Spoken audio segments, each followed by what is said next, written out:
I was reborn in chaos like a lotus flower. The darkness embraced me. I didn't know I needed love till I was suffocated. For some of us, it takes time to be seated in one of the 3 bears' chairs before we find out we are Goldilocks and this isn't our home, isolated, alone. Oh yes. I was introspective in the mud. Dewdrops felt much more like a flood. I couldn't see the morning dew, but they surrounded me. Too much of anything is never sweet. The earth elements were soaked in its heaviness. Soil makes dew stick like evidence. Evidence that I've been knocked down. Evidence that I'm underground. Evidence that I'm just a seed. I was a tree, life uprooted me. Oh yes. Dew seems sweet when it's only drops. The sun shines on and glides down lotus leaves and evaporates into the day.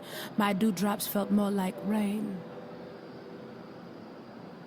Dew wasn't sweet, it was informative. It wasn't cooling, it was cold. It didn't glide, it seeped into my pores, into my soul. I could feel it grasp my ribs, shift my soul. My breaths would press against it. Deep breaths were a conscious effort. Nobody saw me learning lessons. I was underground, class was in session. Oh yes.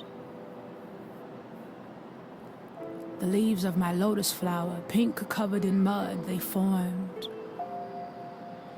The leaves of my darkest hour, invisible under mud, reborn. Have you ever been formed in the darkness? Have you ever been formed beneath the elements of earth and water?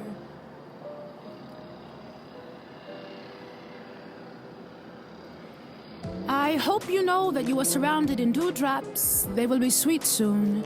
You will rise above the earth and rest with the sun as your friend, and the water that pulls you into submission will be the water that cools you as your petals become the testimony of a word that was said before you were a flower, while you were becoming one, and to address you now.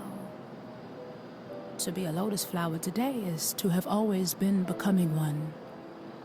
To be a lotus flower today is to have always been becoming one beneath the dewdrops. Peace.